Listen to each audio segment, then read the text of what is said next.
Parmi les cas détectés en France, c'est ce patient qui est en ce moment à Bordeaux. On sait qu'il venait de Chine, qu'il a pris un vol le 22 janvier, un vol Paris-Bordeaux, un vol interne.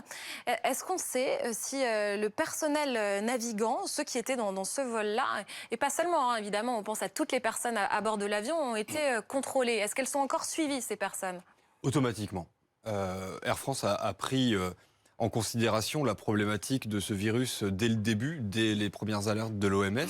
Les choses sont faites dans les règles de l'art, avec un degré supérieur de protection au niveau des personnels supérieur à celui qui est demandé par l'OMS. Ce sont des choses qu'on a vues ensemble avec la direction. Elle a été très réactive à ce niveau-là. Donc effectivement, dès qu'il y a un sujet suspect dans l'appareil, eh bien l'équipage est automatiquement suivi.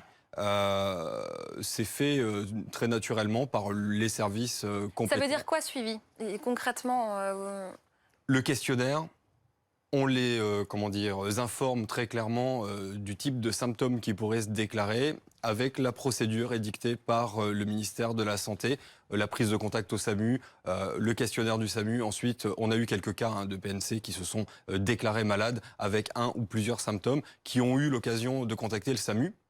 Ça a été un petit peu laborieux au début, puisque le SAMU posait des questions qui étaient en rapport avec la zone géographique de provenance du personnel navigant commercial. Et puis, comme vous le disiez justement, effectivement, ça aurait très bien pu arriver sur un vol entre Paris graphique de provenance du personnel navigant commercial. Et puis, comme vous le disiez justement, effectivement, ça aurait très bien pu arriver sur un vol entre Paris et Bordeaux. Et pour autant, ces gens-là n'auraient jamais mis les pieds à Wuhan. Et donc, du coup, on aurait pu laisser passer un certain mais nombre de... ceux du vol Paris-Bordeaux du 22 janvier, ces personnes-là en particulier, elles n'ont plus ensuite exercé sur d'autres avions. Est-ce que, en gros, vous mettez en quarantaine le personnel est potentiellement exposé à ce qui est un cas de coronavirus en France? Vous me posez une très bonne question. C'est une question qu'on a posée à la direction aujourd'hui. On leur a demandé, en particulier, pas sur ce cas précis-là, mais on a eu deux deux avions à destination de Shanghai qui ont dû arriver à Shanghai, faire intervenir les services médicaux chinois à l'intérieur de l'appareil. On a eu un gros problème avec un équipage qui a bien failli se retrouver en quarantaine sur un vol du soir. Shanghai est arrivé le lendemain. Air France a dû promettre aux autorités chinoises de rapatrier cet équipage-là en Rapsan, c'est-à-dire rapatriement sanitaire, pour que les autorités chinoises les laissent partir du territoire chinois. Cette problématique-là, en fait, a été très bien gérée par Air France. L'idée étant de ne pas laisser nos équipages se faire mettre en quarantaine dans des hôpitaux où l'on sait qu'il y a des cas avérés. Et donc, systématiquement, vous passeriez du statut de suspect à statut de probablement malade. En tout cas, notre idée est de rapatrier nos équipages.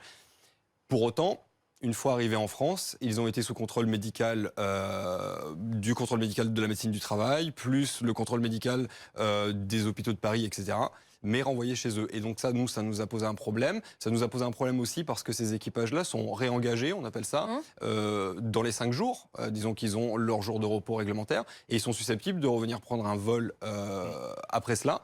Et donc, du coup, de repartir sur une destination X ou Y, qui ne serait pas forcément la Chine, en l'occurrence. Voilà.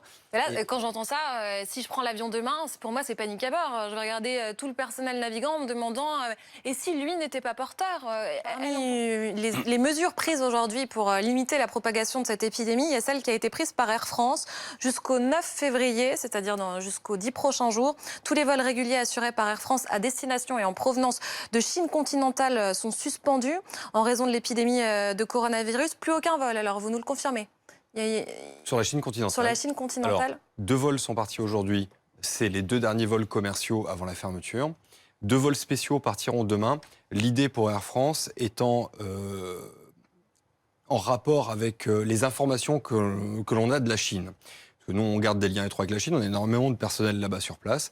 Il a été jugé opportun de rapatrier tout le personnel d'Air France et leurs familles de la Chine vers la France. Et donc voilà pourquoi ces 2 derniers vols commerciaux, d'abord parce qu'on ne peut pas annuler des lignes comme ça n'importe comment, et puis les 2 vols spéciaux demain qui vont rapporter en France les équipages qui sont partis ce soir, plus les familles des personnels Air France, les personnels Air France, et en rapport probablement avec les autorités consulaires, du personnel français. Si je suis hôtesse de l'air Air France, est-ce que je peux refuser d'aller sur ce vol-là parce que je me dis, oulala, il y a quand même un risque? Absolument. Alors, comme tout salarié français, vous pouvez exercer un droit de retrait dès lors qu'il y a un danger grave et imminent. Donc, nous avons assisté le personnel avec la SSCT en déposant ce qu'on appelle un DGI, danger grave et imminent, de telle manière qu'ils puissent activer très naturellement leur droit de retrait. D'ailleurs, là-dessus, la direction n'a rien contesté. Elle facilite largement la possibilité pour nos personnels de pouvoir changer d'affectation, c'est-à-dire changer de vol, d'aventure si on avait un personnel qui lui serait asthmatique ou des choses comme ça, qui ne voudrait pas s'exposer à ce virus, qui, je le rappelle, hein, Madame l'a rappelé, il n'a pas une mortalité phénoménale, en tout cas pour les gens en bonne santé. La preuve, nous avons énormément de personnel de projection, énormément de personnel d'Air France en Chine. Aucun d'entre eux n'a déclaré ce virus. Donc pour l'instant, il faut aussi un petit peu garder la raison autour de cela.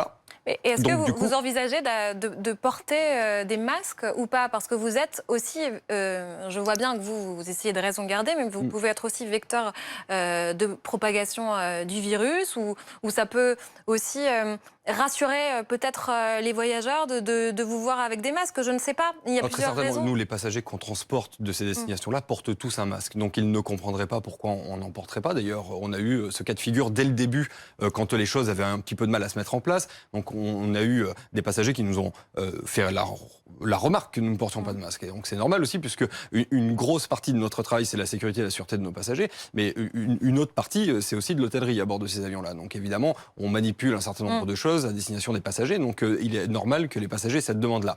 C'est aussi une demande des personnels navigants, puisqu'on se retrouve enfermé dans un avion pendant 12 heures pour les vols sur Shanghai, par exemple. Des passagers dont on ne sait pas quelle est la provenance, hein, c'est ce que je disais tout à l'heure. Le problème, c'est que quand vous demandez s'ils viennent de Wuhan, oui mais non, parce que les passagers prennent l'avion là où ils veulent. Vous voyez, par exemple, moi j'ai des amis, ils habitent à Wuhan, ils ont pris leur bagage et sont partis à Canton une semaine avant la fermeture de l'aéroport de Wuhan. Ils savaient déjà que ça allait finir comme ça. Et donc ces gens-là sont tout à fait susceptibles, alors qu'ils viennent de cette région-là, de prendre l'avion à Canton, par exemple, à Shanghai ou à Pékin. Donc nous sommes au contact de tous ces gens-là pendant 12 heures, jusqu'à 12 heures dans ces avions-là.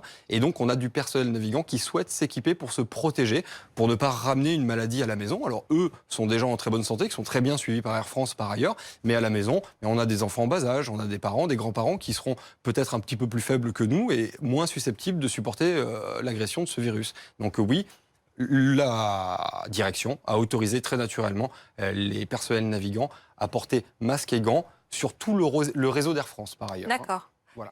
Pour Uran, un Airbus A380 affrété par la France qui pourra emporter environ 400 passagers. C'est une compagnie française qui va assurer ce vol ou pas? Parce qu'on n'a pas l'information. Non, on se serait évidemment inquiété plus que ça si ça avait été Air France qui avait été choisi, puisque notre personnel étant très professionnels pour faire face à des problèmes qui sont naturellement, qui se poseraient naturellement dans les avions, ne sont pas suffisamment formés pour pouvoir prendre en charge des gens qui viennent d'une zone de quarantaine. Et là, nous, on a été un petit peu étonnés par la décision du gouvernement français d'aller affréter un appareil civil avec un équipage civil, donc, parce qu'on ne va pas pouvoir mettre à disposition cet avion à des militaires, puisque pour faire fonctionner un appareil, il faut des gens qui soient qualifiés sur cet avion. Donc, ils vont devoir venir avec leur propre équipage, forcément du personnel civil. Et c'est une compagnie portugaise. Donc, ils n'ont probablement pas les mêmes droits que nous en termes de droits de retrait, etc., etc.